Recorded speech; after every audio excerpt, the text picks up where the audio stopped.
Les doy la más cordial bienvenida, soy Oscar Eduardo Bravo, estamos de lunes a viernes de 8 a 9 de la noche a través de la señal de ATV+. Somos el canal de noticias número 1 de la televisión peruana, estamos cubriendo costa, sierra, selva, todo el territorio nacional. Es ATV con esta señal que llega al norte, al sur y al centro del país. Y la noticia el día de hoy es bastante peculiar, puesto que ha estado marcada por dos noticias. La primera, la de Elizabeth Peralta, condenada a prisión y una nueva prófuga. ¿Cuántos son los prófugos en este mes?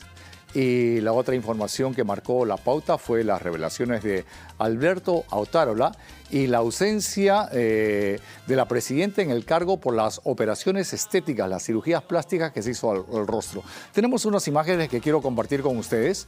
Vamos a verlas acá en pantalla. Ahí las tenemos, miren.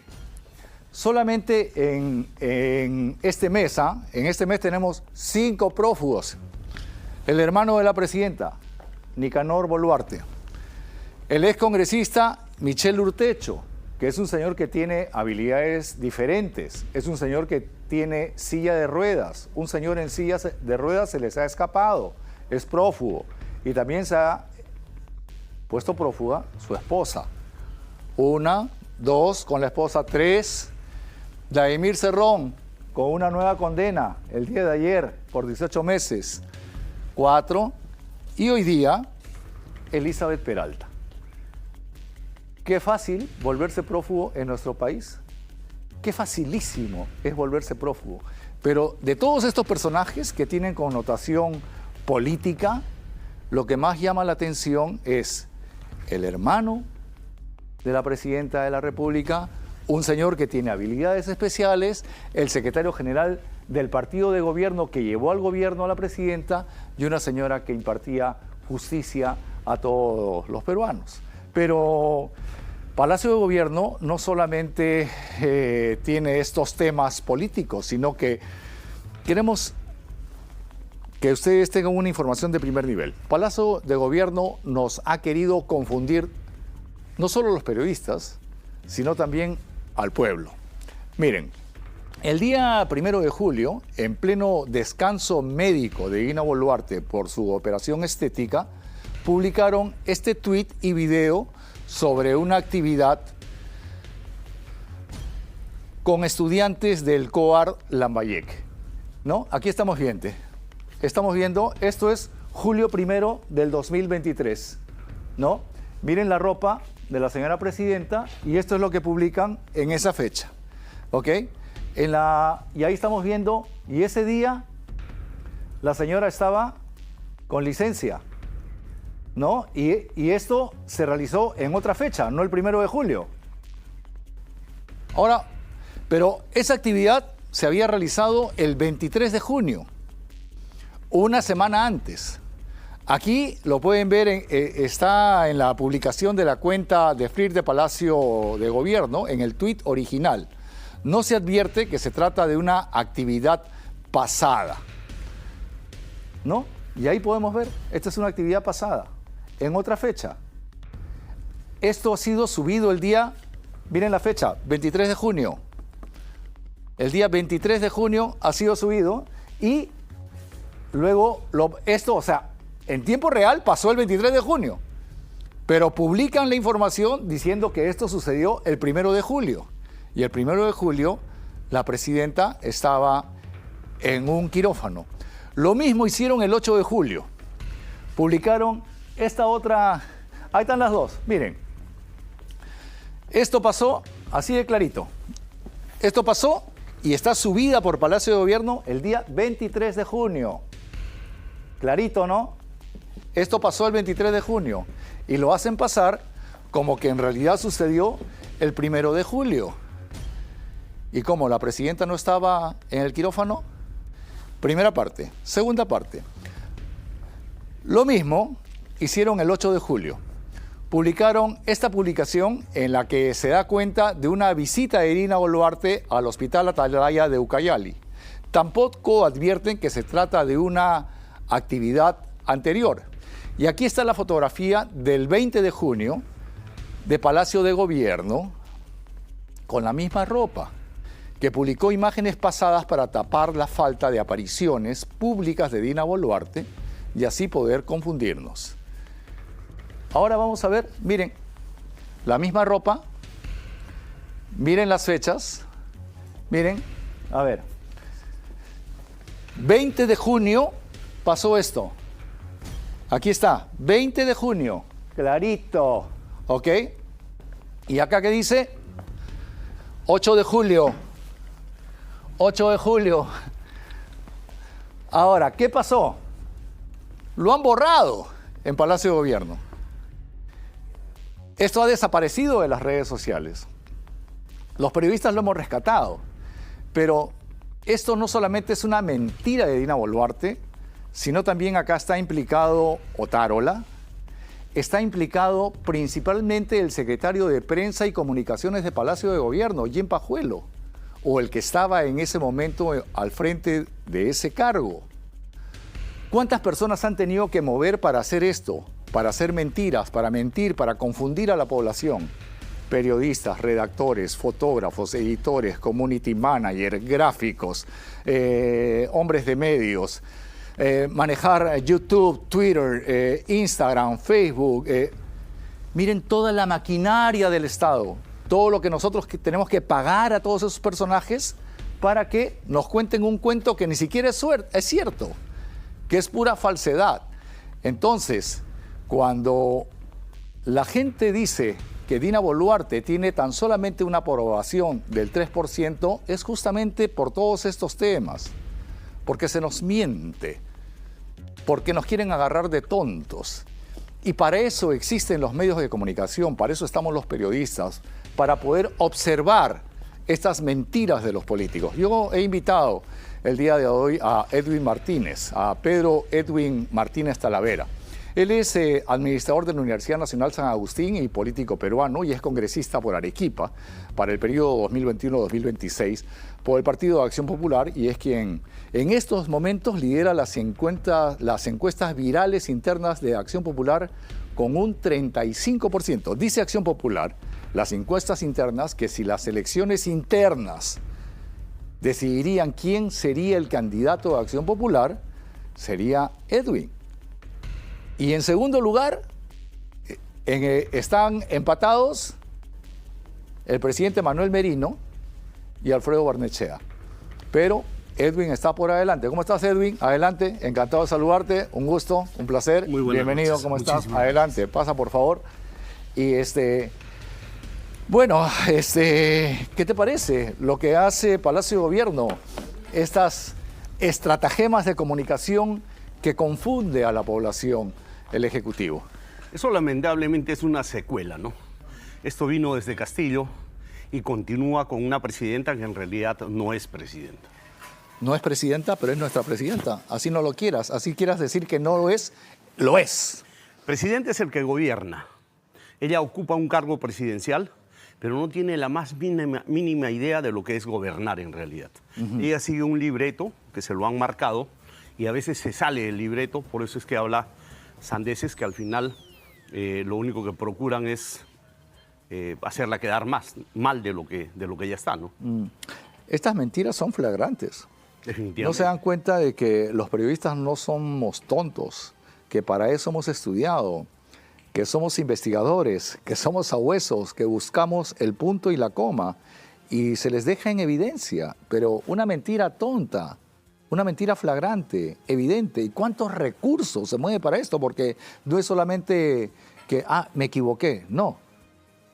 Tiempo, dinero de nosotros los peruanos. Lamentablemente, cuando no se tiene el más mínimo criterio de lo que es un cargo público de vital envergadura, como es ser presidente de la República, se cae en este tipo de situaciones, las cuales son deplorables, son lamentables, porque genera mayor incomodidad en la población, mayor repudio hacia una presidenta que lamentablemente cada día que pasa va alargando más esa diferencia entre lo que es un ciudadano que quiere un gobierno que le dé estabilidad social, política, económica, con un gobierno que, vuelvo a repetir, es un total desgobierno, ¿no? En un mes tenemos 5 prófugos. ¿Qué te parece? El hermano de la presidenta, Daniel Urtecho, un señor con habilidades especiales que está en silla de ruedas con su esposa, la magistrada Peralta, ¿no? Y Vladimir Cerrón, que lo acaban de sentenciar a 18 meses el día de ayer. Qué fácil es ser prófugo, qué fácil es burlarse de la justicia y de la policía peruana, ¿eh? Es que lamentablemente somos un país desgobernado, no tenemos autoridad. Y eso pasa porque desde que se pide el impedimento de salida o se pide la pena preventiva, inmediatamente debe actuar el Ministerio Público al solicitar y el Ministerio del Interior para capturar y no permitir que tanto sinvergüenza siga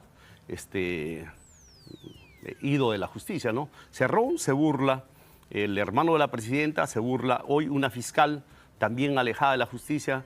Y bueno, yo no culpo mucho a la Policía Nacional porque habiendo tanto índice delincuencial, estos delincuentes son, como dirían algunos, de 4 callejones o 7 callejones, que en realidad no van a redundar muchísimo en el problema del país, pero sí generan una inestabilidad y una inseguridad tremenda. Es que son personajes públicos. ¿Cómo gobernar así?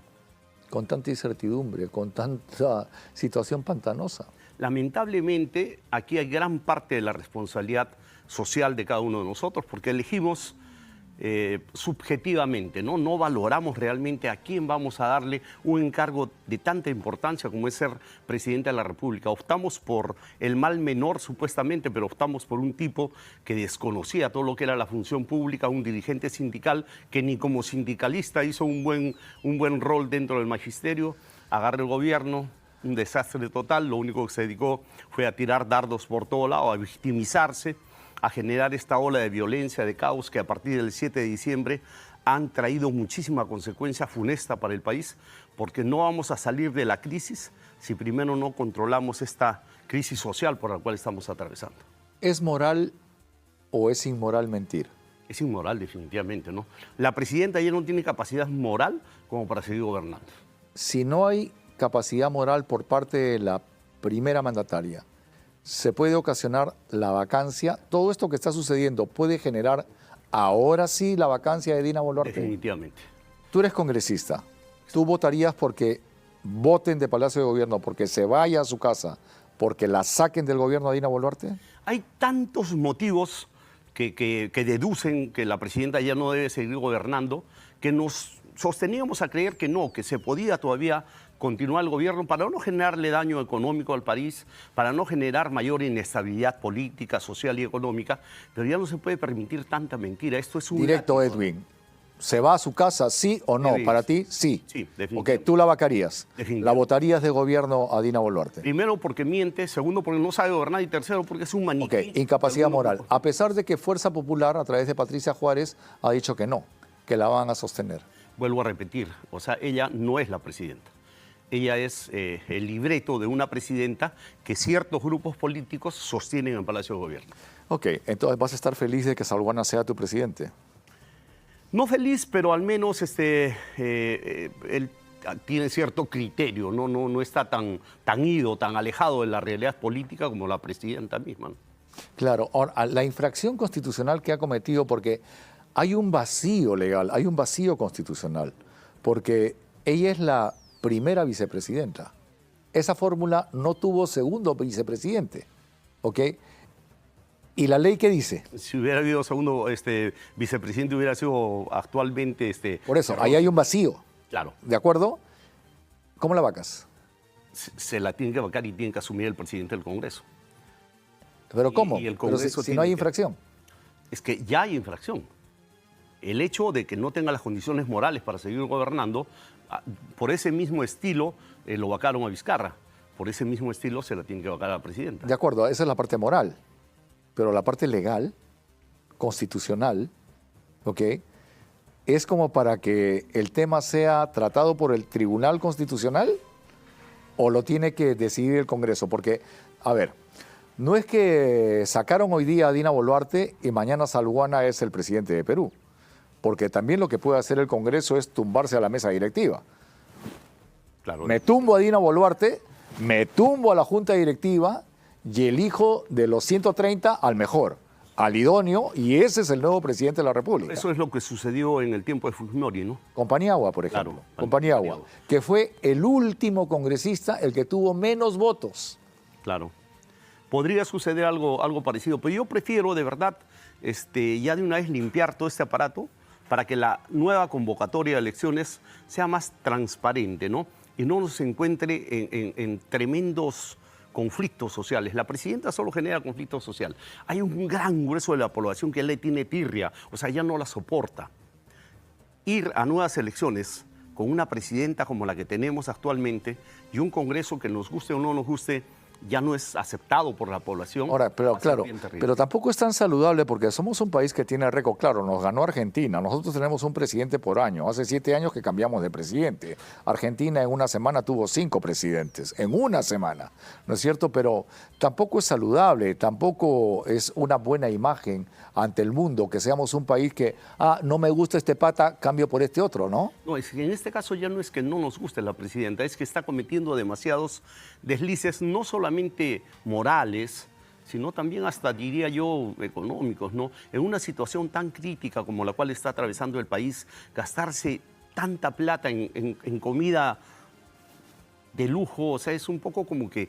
Claro, pero bueno, no solo la presidenta, ustedes también se han gastado tanta plata, tú eres congresista, exacto, y han gastado ustedes muchísimo dinero mío, tuyo, de todos los peruanos, en blindarse de tal forma que, por ejemplo, no se puede disolver el Congreso. Porque si la presidenta pudiese disolver en estos momentos el Congreso, cierra el Congreso, chao, y se acabó. Pero ustedes han usado nuestro dinero para poder blindarse y que no haya una solución de esa naturaleza. Yo creo que este Congreso no se ha blindado el Congreso en sí.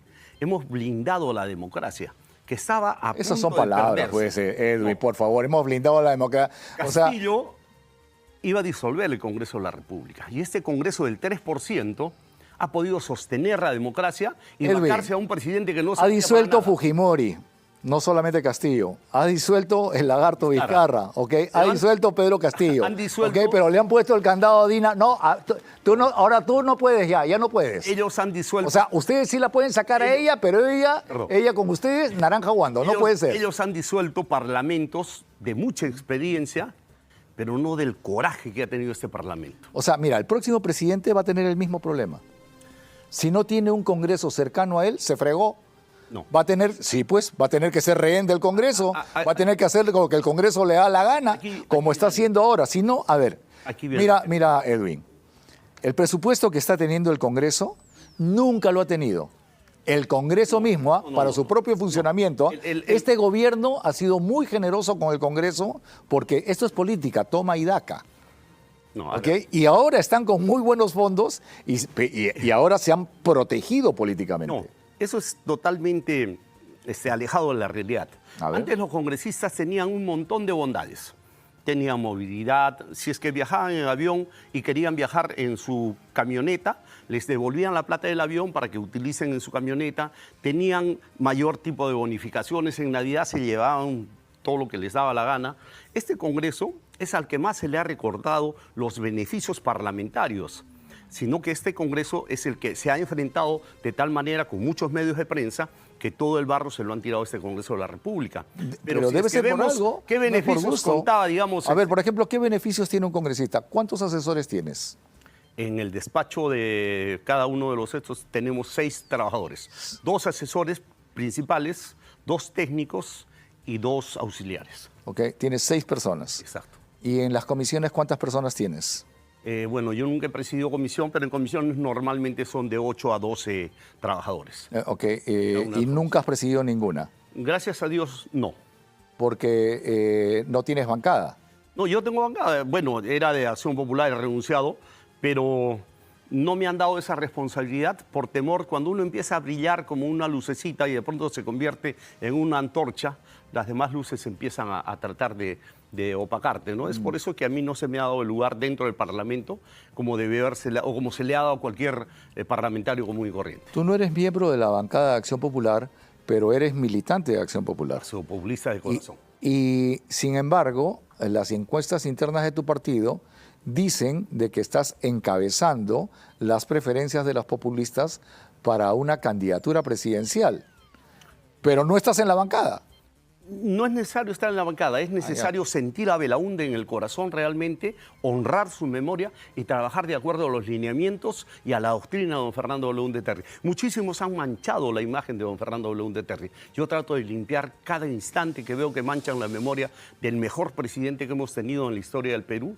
Y me inclino a esa forma de hacer política, que es la más sencilla, la más sutil, la más humilde, la que llega a cualquier rincón del país. Hay que conocer la necesidad de los pueblos como la conoció Belaúnde para intentar solucionar esos problemas. A mí me sorprenden estas famosas encuestas virtuales porque, con todo respeto, uno como periodista está detrás de la información, de la noticia, pero recién te conozco. Primera vez que oigo tu nombre. No sé quién eres, pero encabezas las encuestas de Acción Popular y quieres ser presidente del Perú. Y si para un hombre de comunicaciones, con todo respeto, eres prácticamente un NN, para el Perú, ¿qué más? ¿O es un aventurero más de la política que dice, quiero ser presidente, muevo a mi partido y a ver si me liga? A ver, yo no soy de aquellos que provienen de un apellido de abolengo, como muchos de Acción Popular. Tampoco soy el mejor estadista ni el mejor académico, pero creo ser un hombre que ha nacido desde lo más bajito y ha ido creciendo políticamente. Yo fui regidor, fui alcalde, estoy en el Congreso de la República, quiero ser presidente del Perú, soy pequeño empresario, yo he nacido de la nada, pero he ido cosechando mis logros en mérito a trabajo, a dedicación, a humildad. Yo no soy de aquellos que se cansan de trabajar.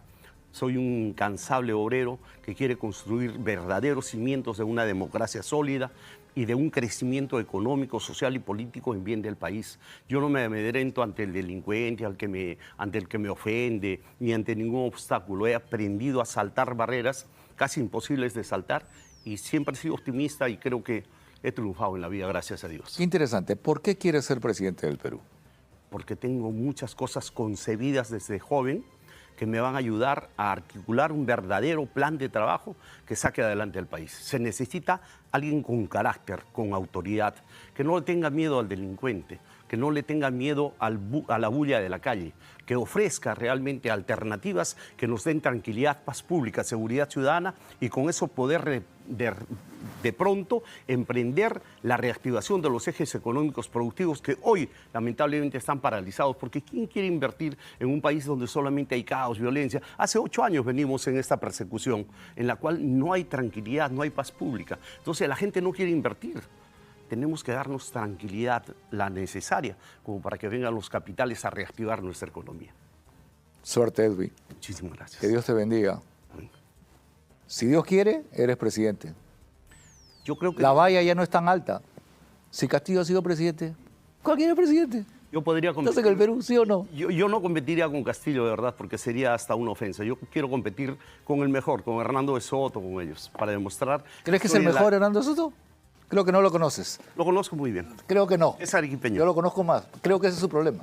Debió ser cusqueño.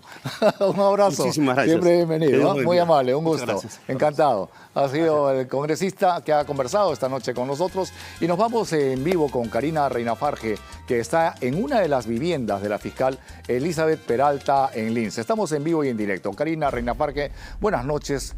Cuéntanos cuál es el panorama en estos momentos en esa zona de la ciudad.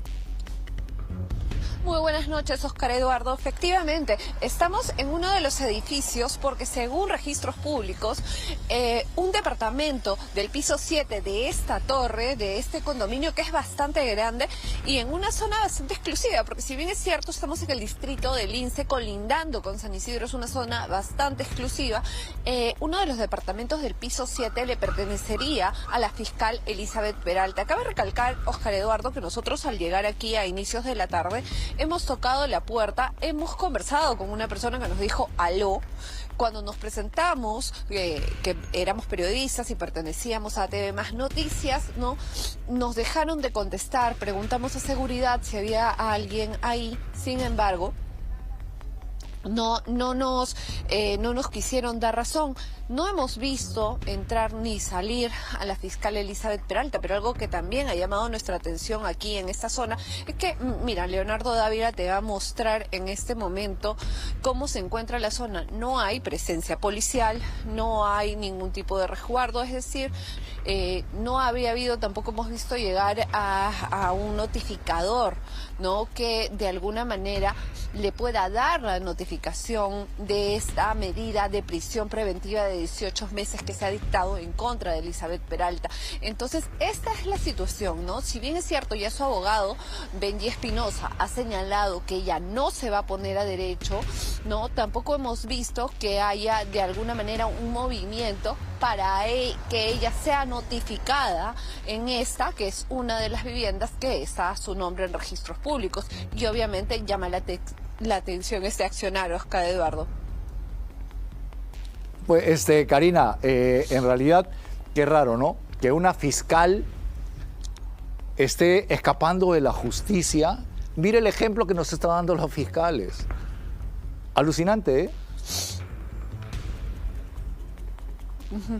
Sí, efectivamente, Oscar Eduardo, llama la atención que su abogado defensor no deje claro que ella no va a ponerse a derecho, no se va a presentar porque considera injusta la medida.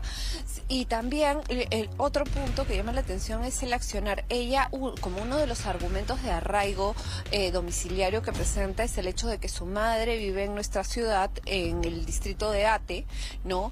Y que ella nunca dejaría a su madre. Sin embargo, en la casa de Ate Ditarte, donde está también una de nuestras compañeras, Talía Gálvez, no, tampoco se ha presentado nadie. Aquí la persona que contesta simple y llanamente deja de hablar y no da razón de ella.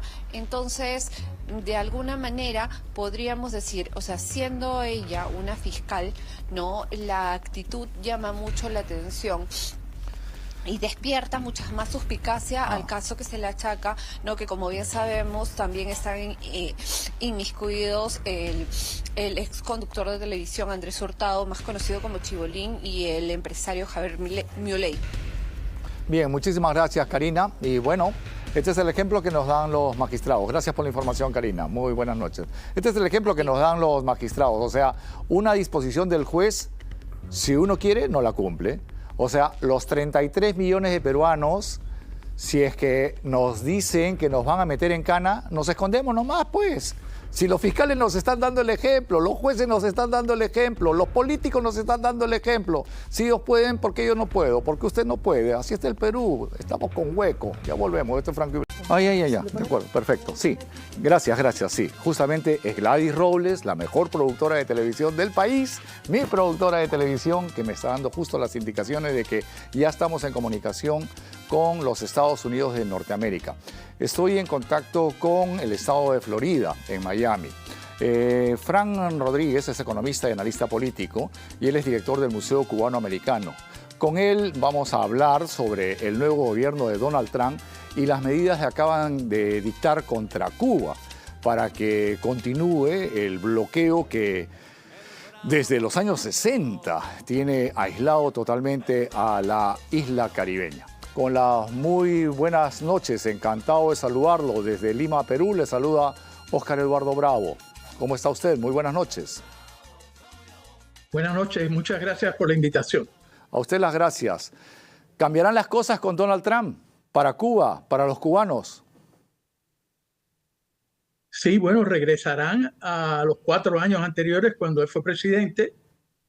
Primero, nosotros los exilados cubanos no consideramos que sea un bloqueo, en vista de que Cuba recibe turismo y hace comercio con todos, más de 100 países del mundo. Y por el otro lado, usar la palabra bloqueo implicaría una acción de guerra mediante la cual la isla estaría rodeada por navíos de guerra. Ese tipo de caracterización es rechazada por las personas que hemos huido de Cuba en vista de la feroz tiranía que ya lleva más de 6 décadas azotando al pueblo de Cuba. Las consecuencias las está pagando el pueblo cubano. El bloqueo económico que hay contra Cuba permite que Cuba prácticamente esté en el siglo XVIII o en el siglo XIX. No hay luz, no hay alimentos, no hay medicina, no hay pañales, no hay telecomunicaciones, no hay internet. Es un país que está absolutamente atrasado y quien está pagando las consecuencias de estos desacuerdos políticos es la población cubana. ¿Qué hacer en este caso? Liberar a Cuba, sacar a los comunistas del poder, es la única solución, en vista que son ellos los culpables.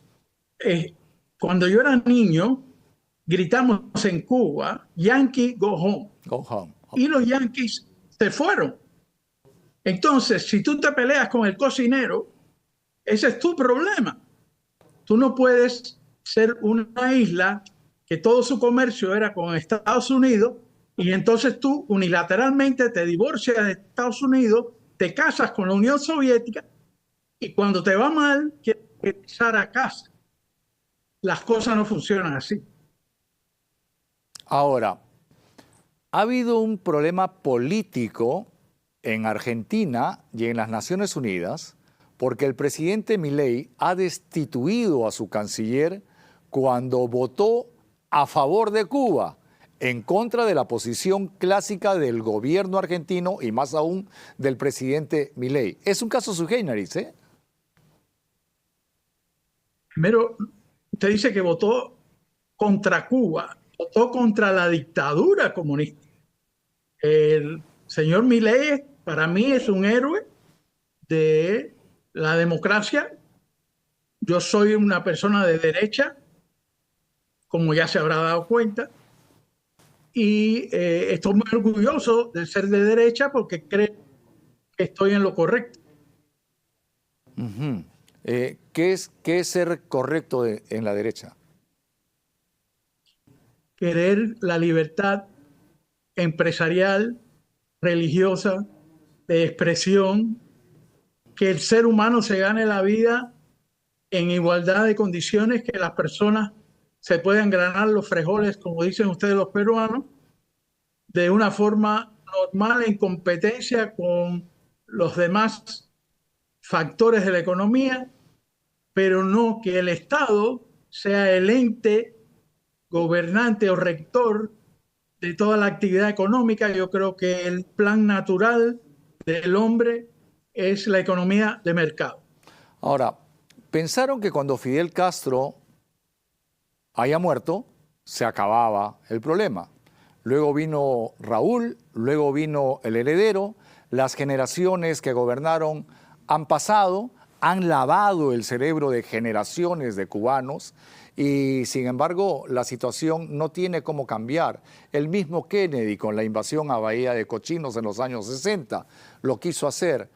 Los cubanos desde Miami han querido aportar para poder tumbarse al régimen comunista. No lo han podido hacer.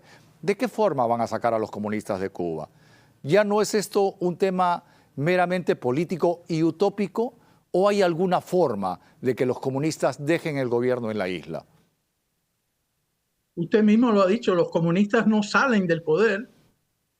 Ustedes en Perú han tenido una suerte extraordinaria, que se salvaron por un hilito.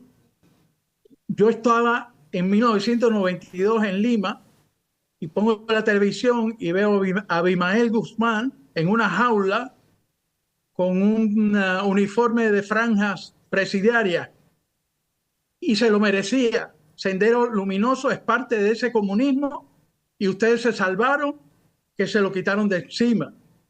Y la única forma de salirse de los comunistas, como usted parece entender muy bien que están atornillados, hace falta desatornillarlos por la fuerza. ¿Y por qué no lo hace Estados Unidos? ¿Qué está pasando con los mismos cubanos que viven en los Estados Unidos? Un ejemplo muy claro, doctor Fran Rodríguez, fue lo que pasó en Panamá. Estados Unidos invadió Panamá, tomaron preso a Noriega, lo metieron preso, cumplió su condena en los Estados Unidos, tenía otra condena en Francia, lo mandaron a Francia y murió en la cárcel. ¿Por qué esa actitud no tiene Estados Unidos para su país natal, Cuba, ni tampoco como situaciones como las de Nicaragua o Venezuela? Yo creo que Estados Unidos está cansado de la historia de Cuba, de que nos dieron la independencia y desde ese momento empezaron gobiernos de izquierda, empezaron todo tipo de problemas con dictaduras y el resultado final es que Estados Unidos, en mi opinión, simplemente va a tratar de controlar las cosas, pero no va ni a quitar ni a poner, porque sabe que cualquier acción que tome lo van a considerar como injerencia y por ende ellos tienen cosas más importantes de las cuales atender, como sería, por ejemplo, la guerra de Ucrania. Ok, entonces, ¿qué hacer? ¿Esperar que caigan solos? No se van a ir nunca. La crisis va a continuar. ¿Hay alguna solución a ello? ¿Qué otra medida puede haber para que la situación cambie en su país, doctor Rodríguez? Yo no veo que va a cambiar. La América Latina puede ser que se salve, pero Venezuela y Nicaragua y Cuba están totalmente atados de mano. El resto de los países de América Latina no van a mover un dedo por liberarlos. Los comunistas se ayudan internacionalmente. Los comunistas son internacionalistas. Los de derecha y los demócratas son nacionalistas.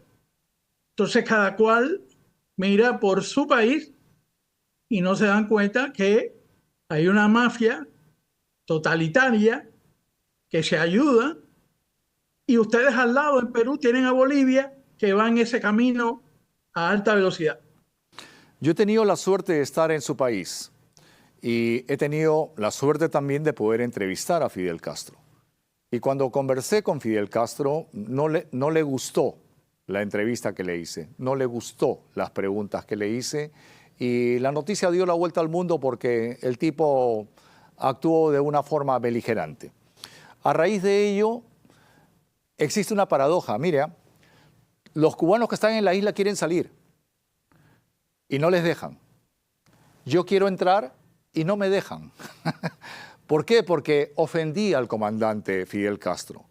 Y esta situación de la libertad de prensa, de la libertad de expresión, está totalmente sojuzgada en Cuba. Ustedes, desde Estados Unidos, los cubanos reclaman, protestan, pero ustedes tienen familiares, tienen parientes, tienen amigos, tienen gente en la isla que está sufriendo las consecuencias. ¿Cómo hacen para paliar estas situaciones que ya no tienen que ver solamente con el tema político, sino con el día a día? Comida, subsistencia, porque no hay leche, no hay frijoles. País que exportaba azúcar, no hay azúcar, no hay luz eléctrica. ¿Qué están haciendo ustedes los cubanos en Florida para poder ayudar a sus connacionales a que puedan subsistir? Porque se están muriendo. Gastamos $15,000 en un avión de La Habana a Managua, donde te espera un coyote que te lleva hasta la frontera y después, si no le pagamos esos $15,000, le puede pasar algo muy mal a tus familiares. Ese es por solo darte un ejemplo. Mandamos remesas de dinero, mandamos medicinas. El exilio cubano no se ha olvidado ni se olvidará jamás de sus hermanos en Cuba.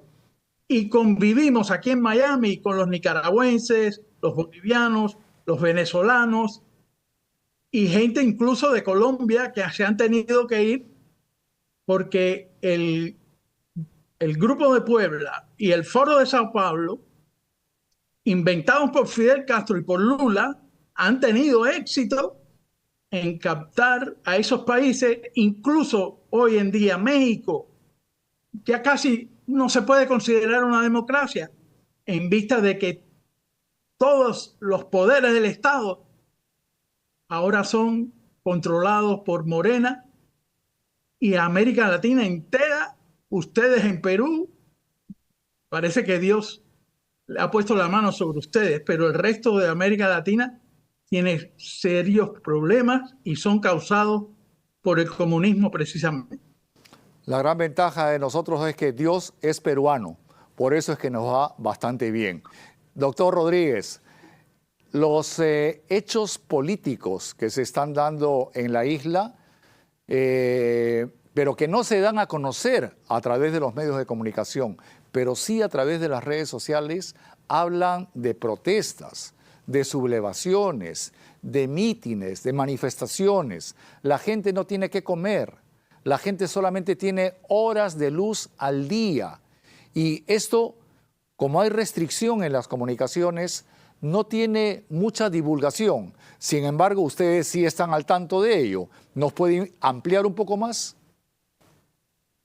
Bueno, Cuba, las centrales termoeléctricas de Cuba Sígueme, señor. son de hace más de 60 años. Entonces, es muy difícil mantenerlas activas. Han traído unas barcazas de Turquía, que son plantas de eléctrica flotantes, pero el petróleo de Venezuela cada vez es más restringido, porque la producción en Venezuela ha caído en manos de los comunistas, que lo desgracian todo, por definición.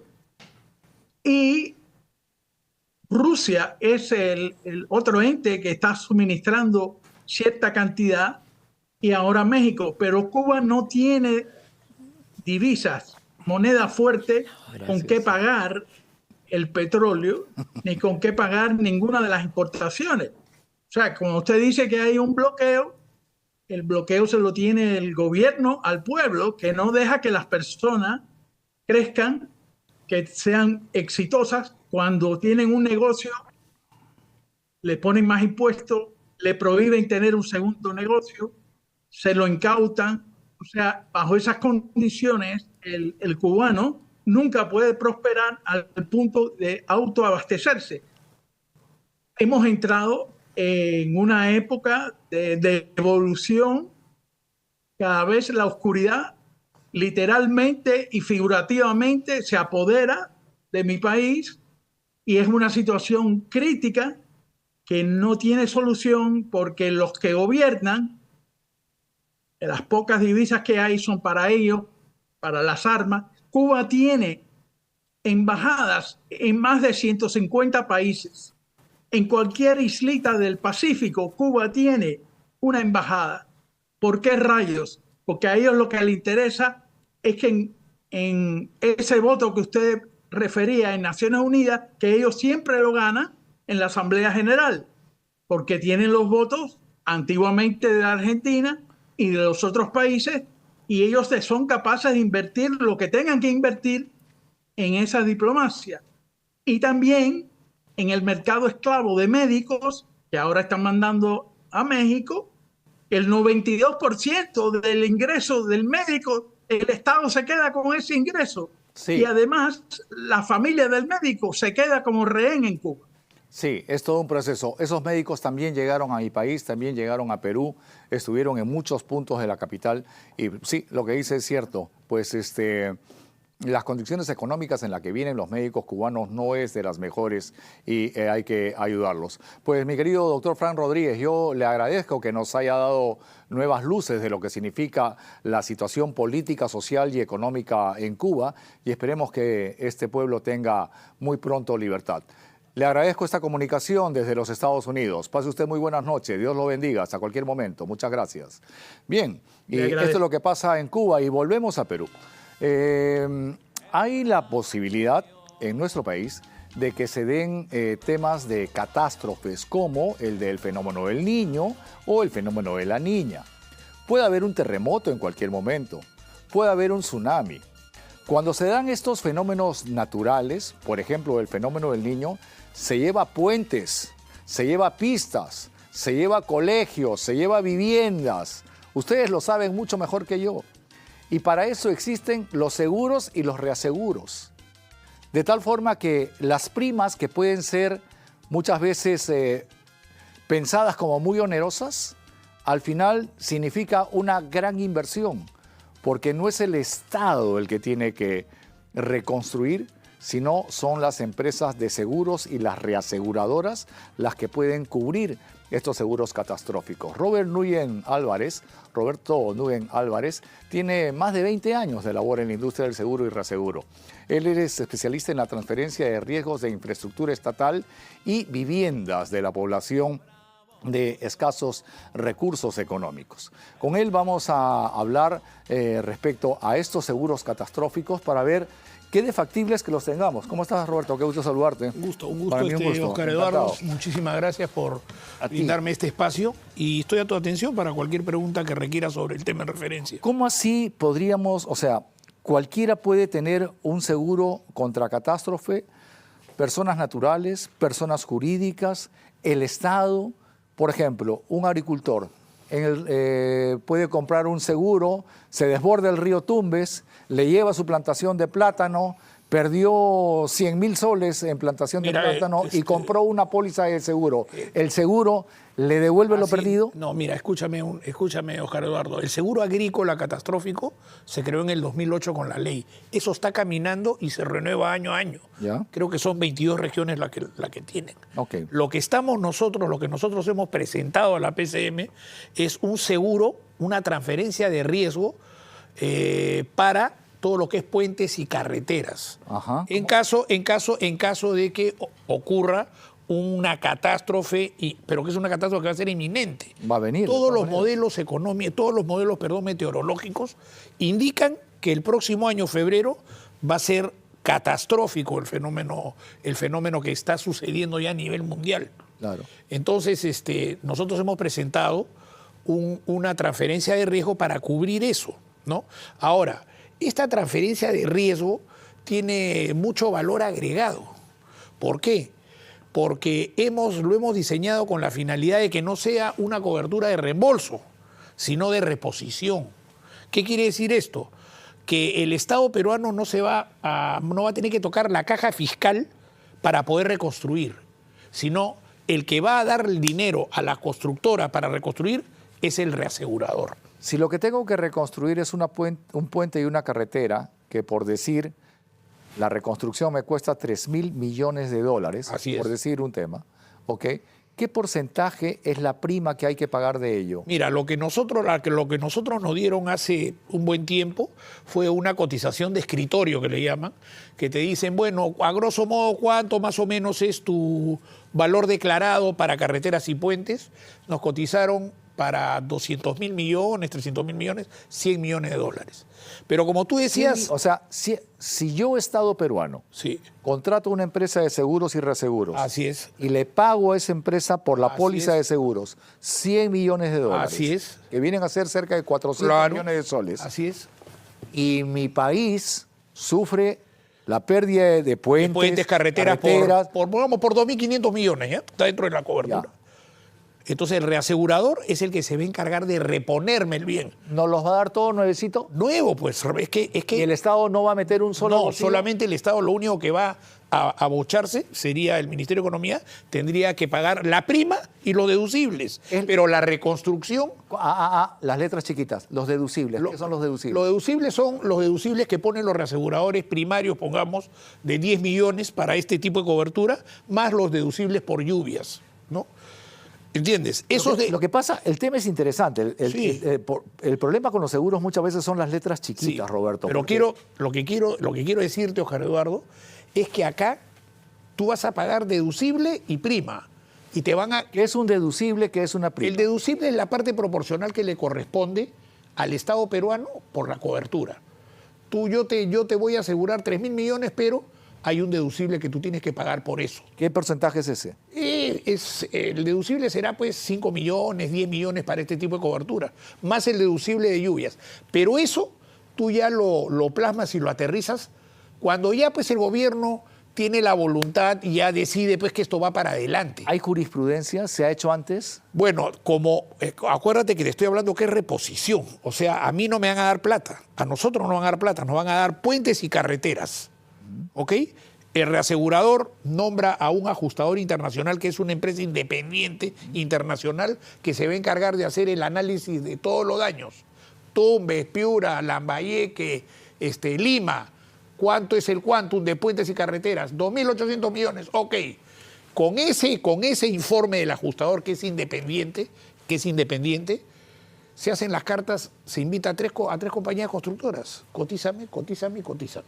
Las tres nos cotizan, se lo enviamos al reasegurador, el reasegurador se lo envía a su departamento técnico y el departamento técnico nos dice, ya, trabajen con esta. Ok, ¿qué dice la presidencia del Consejo de Ministros? Bueno, han presentado nosotros lo hemos presentado, mira. ¿Les interesa o no les interesa? Mira, yo quiero no quiero decir que no les interesa, pero nosotros le hemos presentado una carta el 30 de octubre al señor Adriansen y otra carta se le hemos presentado ya, pero en noviembre. ¿Qué dicen? Fuera de las cartas. ¿Interesa o no interesa? No han respondido, ¿Hay plata? No hay plata. No han respondido absolutamente El Perú nada. debería de comprar esto. Por supuesto, sí, mira, el valor agregado que tiene esto es inmenso. 1, no gastas de tu caja fiscal.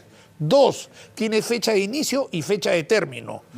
3, tienes garantías de que esas carreteras van a durar 10, 15, 20 años porque te dan la garantía. Hay un ejemplo palpable. Por ejemplo, hace poco tiempo hubo el desastre ecológico en Valencia, en España. Claro. Las empresas de seguros y las reaseguradoras han repuesto todo lo que pasó. Exacto. Y hasta los carros que se perdieron y las casas también. Así es. Ese es el claro ejemplo. Así es. Eso es lo que se pagaría. Nosotros hemos contactado con esta gente y es carreteras y puentes. Perfecto. Roberto, te agradezco. Más claro, no canta un gallo. Así es. Esperemos que la presidencia del Consejo de Ministros vea pues el bosque, ¿no? El próximo año esto va a ser catastrófico y esto es lo que se necesita. Muchas gracias, muy amable. Señoras y señores, esto es Franco y Bravo, de lunes a viernes, de 8 a 9 de la noche, a través de ATV+.